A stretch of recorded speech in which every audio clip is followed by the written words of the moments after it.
I'm Jahawi Bertoli, eco-filmmaker and wildlife specialist. And I'm Ella Meek, co-founder of the charity Kids Against Plastic and all-round animal lover. Welcome to our weekly update on the health of the planet and its animals. This is The Pulse.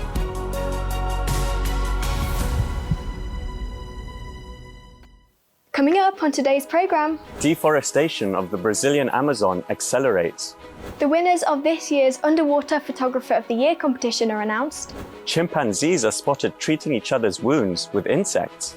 and some of this week's more bizarre news from the natural world. Hi Jahawi! Hi Ella, how are you? I'm good, thank you. I'm actually on holiday at the moment with my family in the beautiful Yorkshire Dales in the north of England. But of course, as well as just relaxing, we've been trying to do a 5-minute litter pick every day. Well, I'm impressed. Even when you're on holiday, you seem to be trying to make the world a better place. Well, it's only 5 minutes, but everything helps. So what have you been up to? Well, you remember I mentioned the conservation project we're working on in Lamu the other week?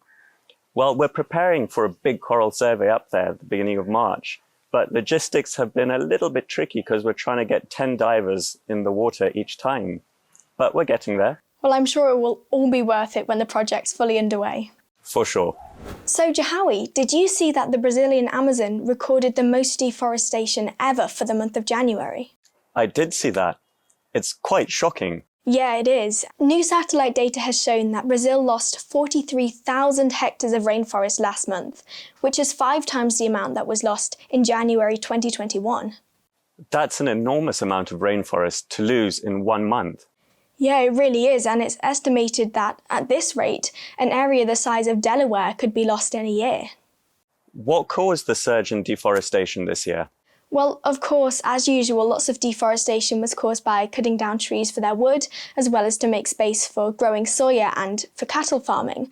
But lots of people are blaming this surge in deforestation on the government for relaxing some of its environmental protections for the rainforest. All this despite Brazil's pledge at the COP26 conference in November to end deforestation by 2030. Yeah, it will be really interesting to see how they manage that after seeing so much bad news so far. But to get a bit more insight into this, I spoke to Tasso Azevedo, who's founder of the NGO Imaflora, which is one of Brazil's leading conservation organisations. Hi Tasso, thanks for joining me today. My pleasure. Critics have suggested that the Brazilian government, President Bolsonaro in particular, is to blame for the upsurge in deforestation. For the first time in our recent history, like let's say at least in the last 40 years, that we have a government that it's not just limiting the action, but in certain cases, it's taking actions that incentivize what's going on in terms of deforestation. But, just a couple of weeks ago, the president was, celebrating with the trade fairs for, agriculture, cattle, livestock, etc. He's bragging that, we decreased 80% the penalties. And so now the producers don't have the state going over them, something like this, like celebrating as if it was something positive. What do you think is the best solution for preventing further deforestation in the Amazon? So since this is like a problem intrinsically related to illegality, there is basically 3 things that if you move will change the perception and then can change the reality. One is you want to be sure that if any deforestation that happens, it's detected. Then we are very good on this. So there is no forest in the world that is more monitored than the Amazon. The second part is once you have something detected, you want to be sure that it's transformed into meaningful information and actions are taken over anything that is illegal. And the third pillar is to guarantee that even if you are not receive the penalty completely, that you will not benefit from the deforestation. Do you think we'll ever reach the point where the rest of the world will have to step in to end deforestation in the Amazon? The best thing people can do from outside is to be sure that you are not relating yourself with deforestation and support strongly the people that are actually conserving or protecting the forest against deforestation. Just as a simple example, indigenous people. right? So I think that's the best way we can have the support from outside. The job of actually stopping that, it has to be done internally, but there is a long way to go. Well, thanks very much for talking to me today. Sure. Well, Ella, take a look at this clip from Tanay, just east of Manila in the Philippines. And I'll be doing a lot of stuff in my YouTube. But the thing is, I still need like more than 7 Well, everything looks normal so far. get monetized. Looking for a perfect. Oh my god, no, that came out of nowhere. I wasn't expecting that. I know, it's incredible. The man was recording a vlog for his channel when this serpent eagle just flew into his window and gave him a fright. That is so bizarre. Well, once he got over his initial fright and stopped to take a photo, he actually noticed that this serpent eagle was injured. So then he took the eagle to his brother, who happens to be a vet. And then the two brothers nursed this eagle back to health and released it 4 days later. Maybe the eagle just wanted a ride to the vet then. So Jahawi, I guess you've been looking at the winners of the Underwater Photographer of the Year competition this week. Yes, I have. I mean, it's right up my street. So photographers from all over the world submitted over 5,000 images into 13 categories, including a macro category, a wide-angle category, a portrait category, and even a marine conservation category. These photos are just absolutely amazing. So which one was the winner? Rafael Fernandez Caballero won the title of Underwater Photographer of the Year and also won the wide-angle category with his incredible image of a whale shark entitled Dancing with the Giants of the Night. What a great photo, and as an underwater photographer yourself, you must know how difficult it is to take such incredible photos like this one. You know, if you just get a great shot of one whale shark, that's already incredible, but 5, this is definitely a once-in-a-lifetime picture. So Ella, from one underwater story to another. New research has shown that attaching green lights to fishing nets can significantly reduce the amount of non-targeted species like sharks and rays and turtles that are caught. However, target species that you're after, whatever they may be, are not affected. Wow, that's a seriously remarkable discovery. So, during the research period, they found that nets which had the green lights attached to them caught up to 63% less non-targeted species. That's fantastic news. Do they know why the green lights are so effective? More research needs to be done to figure out why, but one of the theories is that species like turtles and sharks and even squid have good eyesight and can actually avoid the nets with these lights on. And it's great for the fishermen too, because it's much easier for them to find their nets. That is really great, and hopefully it's something that will be rolled out all across the world.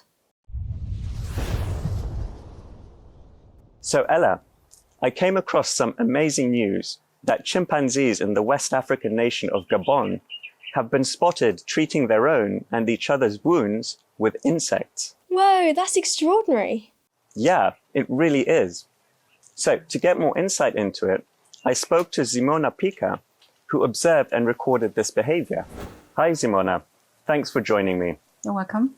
You observed chimpanzees treating their own wounds and each other's wounds with insects. Can you describe exactly what you saw?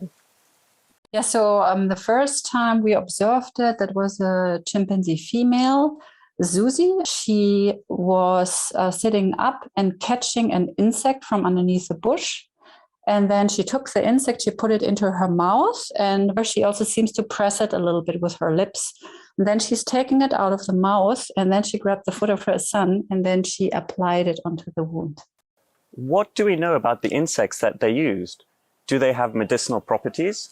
Yeah, that's the thing. We don't know anything at the moment because so far we were not able to recover any of these insects. We're also not sure at the moment, is it just one species they're using or several species they're using? So it could be something insects have in their body, and there has been a lot of research showing antibacterial, antiviral, antifungal functions, but it also just could be an anti-inflammatory function. What does this behavior indicate about chimpanzees' social behavior in general? Yeah, it could be that this is qualifying as pro-social behavior. And at the moment, there's still a discussion going on whether it's only humans who engage in pro-social behavior, because this has been linked with empathy in humans, meaning if we see somebody with a wound, then, for instance, we know that it's painful. And so we have an understanding that it's also causing the other person some pain. And we don't really know whether this wound tending behavior is then evidence for empathy in chimpanzees, but it's for sure showing that chimpanzees are taking care and caring for the welfare of another being. Has this sort of social behavior been witnessed in any other species? I mean, there are many studies on just self-medicative behavior in many orders and many species, but it has never been observed that they are catching and using insects to put them on wounds, and it has also never been observed that they are doing this for their conspecifics. Many thanks for talking to me today. Thank you very much. Take care. Wow, that's fascinating. And what's your take on it, Jahawi? Do you think that chimpanzees do have the ability to demonstrate empathy? Do you know what? Having spent time with wild chimpanzees in the Mahali Mountains in Tanzania, I definitely think that they have the ability to show empathy. Yeah, I've got to agree with you there, but it's hard to say for sure, so I'm looking forward to seeing any research that follows up. And finally, as it's International Polar Bear Day this week, I have to show you some more photos. That picture of the two polar bears in the window is so great. These photos were taken by Dmitry Koch, who discovered the polar bears in an abandoned weather station on Kolyuchin Island in the far east of Russia, close to Alaska. How did the photographer manage to get so close to the bears? So the photographer used a drone which had these special low-noise propellers attached to it, which seems like a pretty interesting way to get these shots without disturbing the animals. Yeah. So Jahawi, as well as dairy-free milk alternatives made from soy, almond, oat, and even pea, there's a new substitute on the market, and that is milk made from potatoes. Really? Yeah, that's right. The Swedish company that makes the milk is called Dug, and they say that this dairy-free milk alternative is a lot healthier and more sustainable. Well, that sounds good, I guess. The potato milk hit supermarket shelves this week, and I'm looking forward to trying it, but I guess for now, I'll have to stick to my favourite dairy-free alternative, which is oat milk. Well, as you know, I'm not such a fan of the milk alternatives, so I'll just stick to my favourite, which is a nice cold beer.